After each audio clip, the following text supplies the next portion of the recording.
Saya nak bawakan satu contoh lah, ya, satu contoh tentang Syekh Nasruddin Albani sebagai satu contoh daripada ulama hadis daripada manhaj salafi. Syekh Nasruddin Albani, tuan-tuan dan puan, adalah seorang ulama yang dia ada dua sudut kena pandang, kena imbangkan. Pertama, daripada sudut juhud dia, daripada sudut khidmat dia, daripada sudut ihtimam dia dengan ilmu hadis ni. Kalau kita tengok, kalau kita perhatikan perkembangan ilmu hadis pada kurun 14, kita tengok salah satu tonggak dia adalah Syekh Albani. Satu tonggak kepada perkembangan ilmu hadis kurun ni adalah Syekh Albani. Buktinya apa? Tengok berapa banyak kitab dia dah karang. Tengok berapa banyak hadis dia dah kaji. Sahih, dhaif, sahih, dhaif, sahih, dhaif. Betul, dia tersilah, tersasar. Dia banyak benda kita nak petikaikan dia. Betul. Kita habis sabar dulu. Tapi dia hidupkan ilmu hadis ni. Dia tarik perhatian orang untuk ambil ilmu hadis ni. Dan berapa ramai anak-anak murid dia pada hari ini sedang mengembangkan ilmu hadis daripada kalangan geng-geng Wahabi Salafi ni. Sebutlah Syekh Ali Halabi, sebutlah Syekh Ishaq Huaini, Syekh Muhammad Hassan, Tariq Ibadullah, Amr Sulaim. Oh, berderet-deret tuan-tuan ya. Berapa ramai. Jadi Syekh Albani ni, di samping kita ada banyak perkara yang kita nak petikaikan dia, di samping itu, dia hidupkan ilmu hadis ni.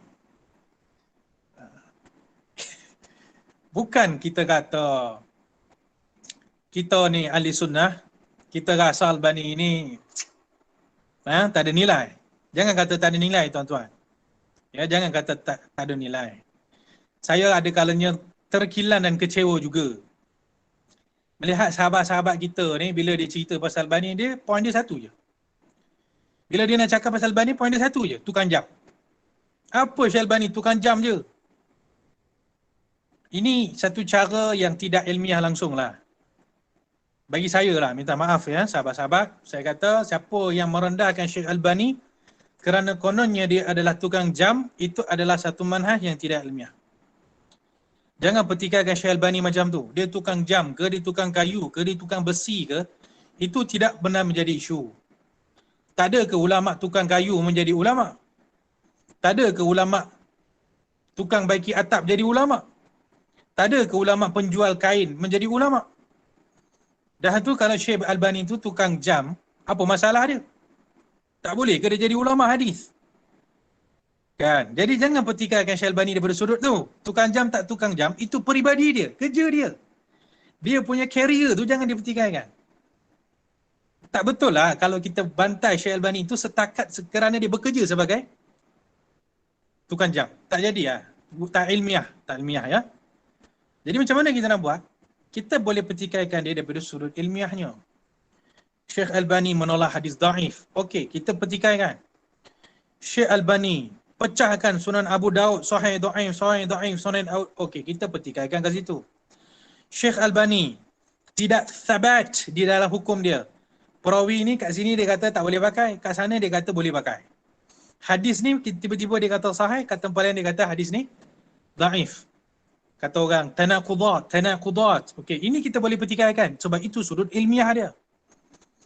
Jangan kita petikaikan kepribadian dia, itu bukan manhaj ilmiah. Ya. Jadi kita tinjau daripada sudut kelemahan-kelemahan kesilapan yang beliau buat, daripada sudut ilmu yang menyebabkan beliau tersasar daripada menghukum banyak-banyak hadis. Ya, banyaklah tuan-tuan dan puan-puan. Kalau kita bacalah, kita rajin buka contohnya kitab At-Tarif karangan Syekh Mahmud. Kitab ni apa? Dah lupa dah. Raful Minarah pun ada mengkritik Syekh Albani, menjelaskan di mana keceleruan dia. Ittijihad hadithiyah ni Syekh Mahmud rungkai. Apa dia beberapa sudut dan poin-poin, ada beberapa sudut je. Kalau bila Syekh Albani salah kat situ, dia akan silap dalam beratus-ratus hadis. Saya kalau diberi masa, saya boleh bagi sudut-sudut tu. Contoh, satu sudut. Contoh ya. Contohnya Syekh Albani tidak menerima hukumnya Imam Tirmizi. Di sisi Syekh Albani, Imam Tirmizi adalah seorang ulama yang tasahul. Jadi bila Imam Tirmizi kata hadza hadisun hasan, hadza hadisun sahih, Syekh Albani kata no. Tak boleh pakai. Kenapa tak nak pakai? Imam Tirmizi tasahul. Wah. Kat situ satu poin je, dia dah banyak dah tersilap dalam menilai hadis. Contoh kedua, ada namanya tuan-tuan dan puan-puan, bila kita mengkaji perawi, ulama-ulama yang kita akan guna mereka untuk tausiq seorang perawi itu, contohnya adalah Imam Ibnu Hibban. Imam Ibnu Hibban, Imam Ijli, ya, dua orang yang famous. Bila kita belajar ilmu rijal, tak boleh lari daripada Ibnu Hibban dengan Ijli. Imam Ibnu Hibban dengan Imam Al-Ijli ini juga dikatakan tasahul oleh Syekh Albani. Jadi bila mereka berdua mentausikkan mana-mana perawi, maka Syekh Albani takkan terima tausik mereka ni. Saya nak bagi satu gambaran ya. Contoh, ada seorang perawi ni lah ya, seorang perawi ni. Ada dua orang ulama jarah dia. Ada dua orang ulama tausikkan dia. Okey? Ada dua orang ulama jarah dia, ada dua orang ulama tausikkan dia. Maka kalau seorang pengkaji hadis, macam mana dia nak berbuat dengan perawi ni? Dua kata dia dhaif, dua kata dia siqah. Maka kita kena imbang. Mana jarah mufassar, mana ta'dil yang tak mufassar, kita kena imbang. Bila di antara sudut pentajihan pada seorang perawi itu adalah berapa ramai yang jarah dan berapa ramai yang ta'dil.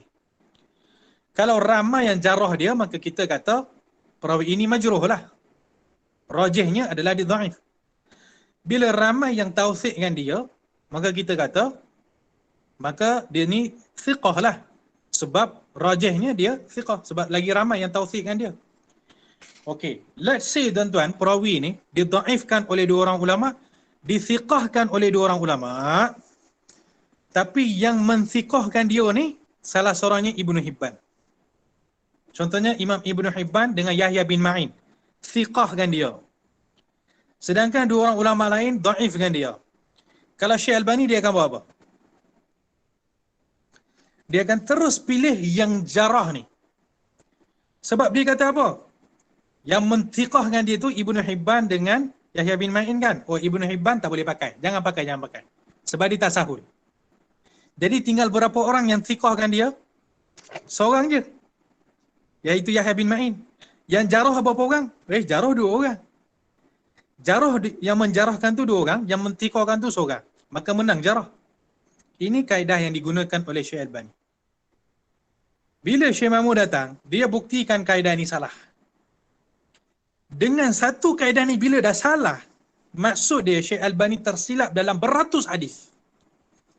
Beratus hadis yang sebenarnya sahih ataupun hasan, tapi dia kata dhaif. Kerana beliau menolak tawthiq Ibnu Hibban dan tawthiq Al-Ijli. Ini satu sudut kecil je tuan-tuan dan puan-puan nak beritahu ni.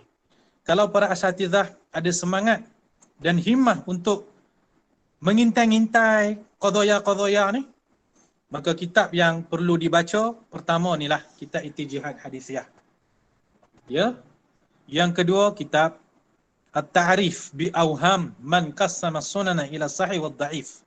Karangan Syekh Mahmud juga.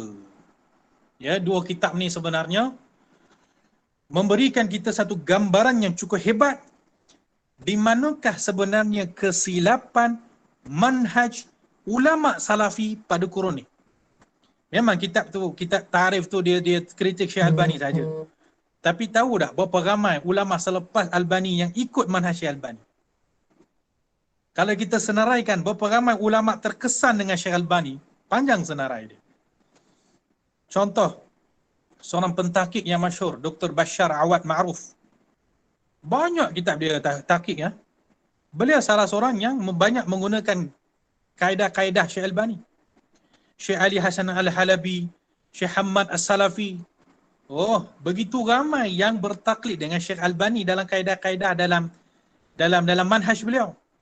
Jadi kalau kita faham di mana kesilapan mana Syekh Albani sebenarnya, maka kita boleh faham di manakah silapnya manhaj ulama salafi dalam menilai hadis secara keseluruhan pada kurun ini.